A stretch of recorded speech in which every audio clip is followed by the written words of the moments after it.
As Americans hit the grocery stores to prep for their 4th of July cookouts, they might finally get a break at the checkout line after years of soaring prices. This year's barbecue bill may actually be leveling off. Joining us now to give us a taste of the prices that you may see before you buy the stuff for your cookout is Samantha Ayoub, Associate Economist for the American Farm Bureau. Welcome to the National News Desk, Samantha. Is this your first time? It is. Thanks for having me. Yeah, we're glad you're here. And on a 1 week before 4th of July, which is all timely here.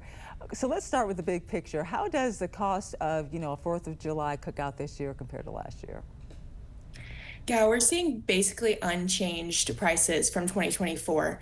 We survey baskets of some of your favorite cookout goods since 2013. And this year we're seeing about $70.92 for a group of 10. Of course, not an all-inclusive list of what you might have on your 4th of July table, but about $7.09 for some of the classics. Last year, that was about 30 cents higher. And so while it's kind of coming down, obviously 30 cents on your grocery bill isn't a lot for the American families, but this comes after years of spikes in prices and high food inflation. So finally seeing some of that kind of die off going into 2025. Well, I'm looking at 2023. Yeah, it seems like more of a dip from 2023, but it's a little bit on track with 2024. Are there some items, though, that you can specify for us that may be either less this year or more or anything like that? Of course, actually the proteins are going to be a mixed bag of increases and decreasings depending on what you put on your grill this summer. Ground beef just continues to break its own records month after month this year. And so we find beef prices to be about 4% higher this year than last year. That's a result of just really low cattle supplies in our market right now. We are seeing decades level lows in the U.S. cattle herd, but consumers love good beef. And so continuing to see high demand pushing those prices.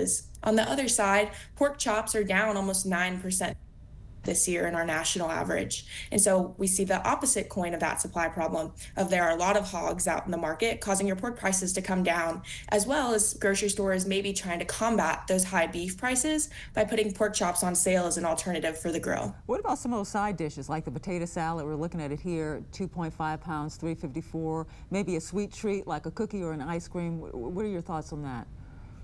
Yeah, so potato salad is going to be up this year, and that's largely driven by something that we've been hearing about for months in egg prices. We, of course, have seen, HPAI or avian influenza across the country for many years, but this year we do see an increase, but it's well below those really high $8 to $12 per dozen prices that we were seeing in January through March.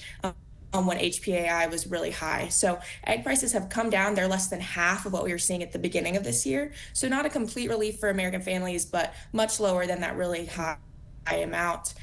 One decrease is those hamburger buns for a side, and that's just the result of really low wheat prices that farmers are seeing. And so manufacturers can buy wheat at really low prices. A little bit of a hit to farmers and ranchers around the country, though. And you correct me on this. You said what, beef is up? What did you say was up 4%? Beef. Yes. Is there any indication when we think that some of these type of prices, across the board could go down, the things that are actually going up?